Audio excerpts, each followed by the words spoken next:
மணிரத்னம் சிவகுமார். இன்றைக்கி learn to ஏர்னில் என்ன பார்க்க போகிறோம் அப்படின்னா, அதாவது ஒரு அம்மா யூடியூப்பில் பேசுகிறாங்க. அதாவது நீங்கள் வீணாக தங்கத்தில் முதலீடு செய்யாதீங்க, அதோட விலை குறையுது குறையுது, அதை பற்றி உங்களுக்கு ஒன்றும் தெரியல. அதில் செய்கூலி போடுறாங்க, சேதாரம் போடுறாங்க. அது எவ்வளோ போடுறாங்க, எப்படி போடுறாங்கன்னு உங்களால் கண்டுபிடிக்க முடியல. எனவே நீங்கள் தங்கத்தை வாங்கி ஏமாறுவது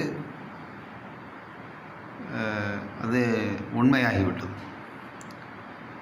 ஆனால் அதில் கொஞ்சம் கொஞ்சமாக சேர்க்க முடியும். அதனால் எல்லோரும் தங்கத்தில் போய் வாங்குகிறாங்க. அதில் பல வகையான முதலீடுகள் செய்து அதில் ஏமாறவும் செய்கிறாங்க, பணத்தை இழக்கிறாங்க தங்கத்தில் முதலீடு செய்து.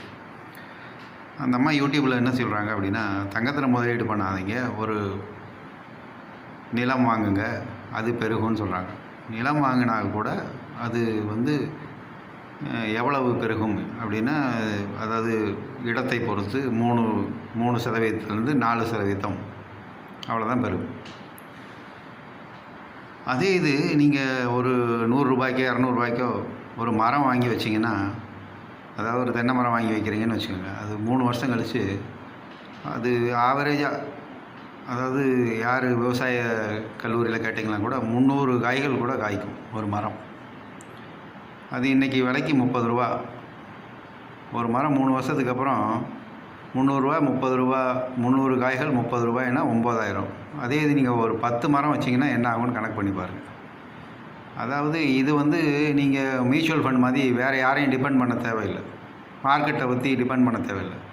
உங்களை வீட்டை சுற்றி இடம் இருக்குன்னா 10 மரத்தை வாங்கி வைங்க. அதை விட சிறந்த முதலீடு எதுவும் இருக்க முடியாது. அது உங்களுக்கு பலனும் தரும், உங்கள் சந்ததிக்கும் பணம் தரும். வேறு இன்னொருவரை நீங்கள் சார்ந்து இருக்க வேண்டிய தேவையில்லை. இப்படி நினைத்து முதலீடு செய்வதுதான் சிறந்ததாக இருக்கும். அதாவது டைவர்சிஃபைடு முதலீடு. மியூச்சுவல் ஃபண்டு மட்டும் இருக்கக்கூடாது, கோல்டு மட்டும் இருக்கக்கூடாது, வீடு மட்டும் இருக்கக்கூடாது, உங்கள் சம்பளம் மட்டும் இருக்கக்கூடாது. பல வகையான முதலீடு செய்து அதிலிருந்து சிறந்த பணத்தை சேர்க்க வேண்டும். அதுவே சிறந்த முதலீடாக இருக்க முடியும். எனவே நம்ம என்ன செய்ய முடியும்னு நினைக்காதீங்க. சின்னதாக சிறியதாக சேர்த்து நீங்கள் முதலீடு செய்து வந்தால் நீங்களும் விரைவில் பணக்காரர்கள். இதை தெரிந்து கொண்டால் நீங்களும் விரைவில் பணக்காரர்கள். நன்றி, வணக்கம்.